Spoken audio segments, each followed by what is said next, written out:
മലപ്പുറം കൊണ്ടോട്ടിയിലെ സ്വകാര്യ ആശുപത്രിയിൽ 4 വയസ്സുകാരൻ ചികിത്സാ പിഴവ് മൂലം മരിച്ചു എന്ന് പരാതി.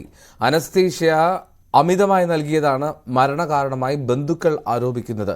അരിമ്പ്ര സ്വദേശി കൊടക്കാട് നിസാറിന്റെ മകൻ മുഹമ്മദ് ഷാസിലാണ് മരിച്ചത്. കൊണ്ടോട്ടി മേഴ്സി ആശുപത്രിക്കെതിരെയാണ് ആരോപണം ഉയർന്നിരിക്കുന്നത്. വായിൽ കമ്പ് കൊണ്ട് മുറിവുണ്ടായിരുന്നു. അതിന്റെ ചികിത്സയ്ക്കെത്തിയ കുട്ടിക്ക് ശസ്ത്രക്രിയ നിർദ്ദേശിച്ചുവെന്നും തുടർന്ന് ഓപ്പറേഷൻ തിയേറ്ററിൽ കയറ്റിയ കുട്ടി മരിക്കുകയും ചെയ്തു എന്നാണ് ബന്ധുക്കളുടെ ആരോപണം. അനസ്തേഷ്യ നൽകിയതിലെ പിഴവാണ് പ്രശ്നത്തിന് കാരണമെന്ന് ബന്ധുക്കൾ ആരോപിക്കുന്നുണ്ട്. കുട്ടി മരിച്ചത് ആശുപത്രിയുടെ അനാസ്ഥയാണെന്ന് ആരോപിച്ചുകൊണ്ട് ബന്ധുക്കൾ ആശുപത്രിയിൽ ബഹളമുണ്ടാക്കി. എന്നാൽ മരണകാരണം ഹൃദയാഘാതമാണെന്ന് ആശുപത്രി അധികൃതർ വിശദീകരിക്കുന്നു.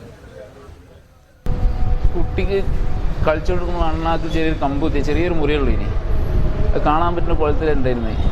അപ്പോൾ ആ കുട്ടി ഭക്ഷണം കഴിക്കുമ്പോൾ അതൊരു ബുദ്ധിമുട്ടായ ഞങ്ങൾ മേഴ്സി ഹോസ്പിറ്റലിൽ കൊടുന്നതാണ്.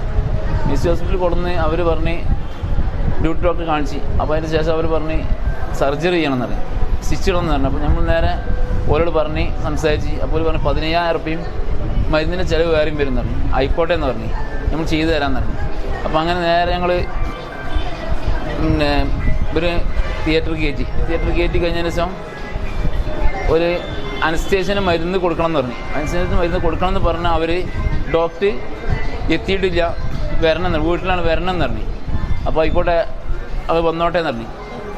വന്നോട്ടെ എന്ന് പറഞ്ഞിട്ട് ആ ഡോക്ടർ ഇപ്പോഴും ഈ കുട്ടി മരിച്ചെന്ന് പറഞ്ഞ അതിൻ്റെ മുന്നേ ഡോക്ടർ വന്നിട്ടില്ല. അനസ്തേഷ്യൻ്റെ അളവ് ഇവർക്ക് കൂടിയതാണ്. അല്ലാതെ ആ കുട്ടിക്ക് ഒരു അസുഖം ഇവർ പറഞ്ഞ് പിന്നെ ഒരു അസുഖം ഉണ്ടായിരുന്നു എന്ന് പറഞ്ഞു. കുട്ടിക്ക് ഒരു അസുഖം ഒന്നും ഉണ്ടായിട്ടില്ല.